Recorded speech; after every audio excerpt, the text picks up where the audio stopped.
Shadows lengthen across the mortal realms. In every nation, from ramshack hovels to its soaring keeps, dark omens abound. The elders say there is change on the wind, and not for the better.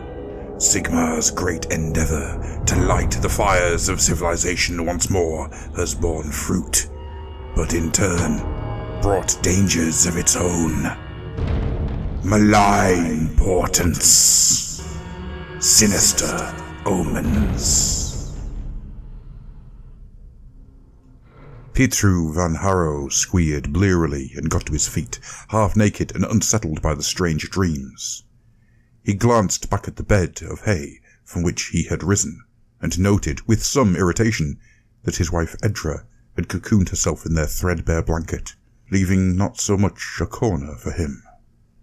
He sighed and scratched the worst flea bites. Dawn, soon. After 20 long years tilling the soil, his body knew the routine well, and he usually awoke a couple of seconds before Oldenspur's cockerel call. Odd, thought Petru, staring at the wall as he listened intently. Nothing yet. Not even a snore from the cart horses in the stable next door. Another day of back-breaking scythe work ahead. No choice but to continue the harvest, load the cart, get the brunwheat to Edra for shucking, and then on to Miser Fellet at the windmill before he saw so much as a single weevil-ridden loaf. These days, 9/10 of their land's yield went to the tyrants in the hills, but the farm was allowed to keep just enough to survive. Even those savages weren't stupid enough to kill off every source of food within a dozen leagues. It was an arduous and seemingly endless cycle, but it kept the Van Harrows from dying out entirely. Until the day the cannibalistic riders from the plains finally came calling and put it all to the torch. There was a thud on the tin roof of the shack, and another on the thatch of the adjoining stable. An unnatural mauve glow was coming from outside. Pietro heard another 2 thuds, then 3, then too many to count. He headed over to the window and swept a calloused hand across the shutters, letting purple dawn light stream in unimpeded as he looked out. Black lumps dotted the dirt garden. Frowning, Pietro pulled on his old Hessian shirt, picked up a sharpened ploughshare, just in case, and made his way outside. The sun was rising, but its light was sickly and wrong, and when he blinked, the after-image was marred by strange blots that made it appear like a giant skull was staring right at him. Purple, like the amethyst in a dead king's crown. Pietro shook his head. A dead king? Where had that thought come from? The harvester put the image from his mind, moving over to one of the black lumps outside his shack and kneeling down. It was a dead crow, its eyes weeping blood. Dotting the roofs of the farm and scattered on the ground, Pietro could see the rest of its flock. Each bird as lifeless and still as a cairnstone. He felt tiny hairs on his arm stand up, and his hand went to the miniature Gald Maraz hung around his neck. Perhaps there was something to Donath the beggar's claims of encroaching doom, after all.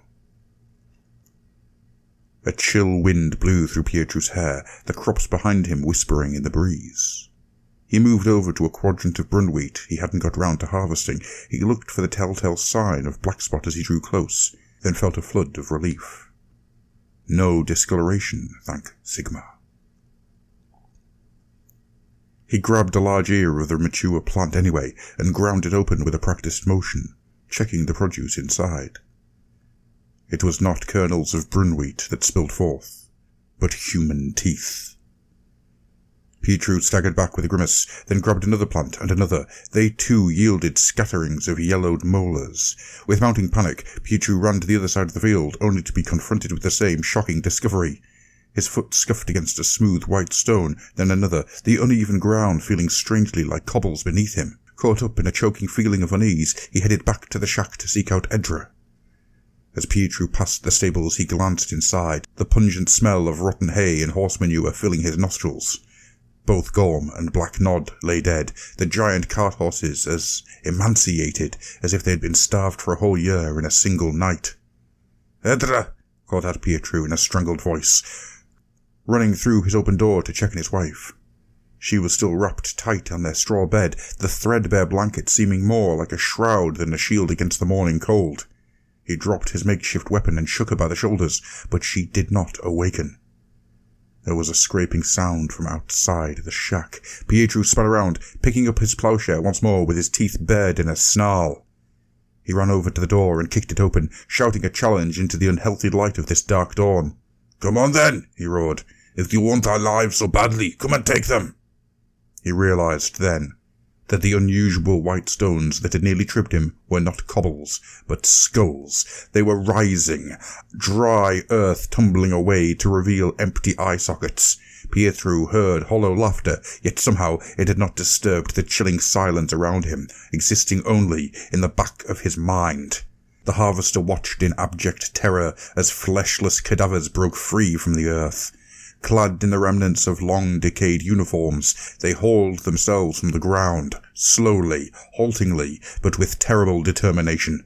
Pietro felt helpless, paralyzed by fear and indecision. If they came for him. But they did not. One by one, the risen skeletons turned and made their way to the east, clattering away in single file as if driven by some undeniable compulsion. "No," said Pietro, his eyes narrowing. "Only life comes from this farm, not death." The harvester felt a presence behind him and spun round to face it. There was Edra, her eyes sunken, her skin as white as milk. She was holding his scythe in both hands, its enormous blade still razor-sharp from his whetstone work the night before. Solemn and wordless, she offered it to him as if it was a sceptre bequeathed at a monarch's coronation. Pietro put aside his plowshare and accepted the scythe, his eyes stinging with tears. Its handles were like old friends to his toughened palms, his muscle memory making the heavy oaken tool light in his grip. He turned towards the column of bone men marching away to the east before charging out the shack with a roar of defiance. There would be a new kind of harvest on the Van Harrow farm this day.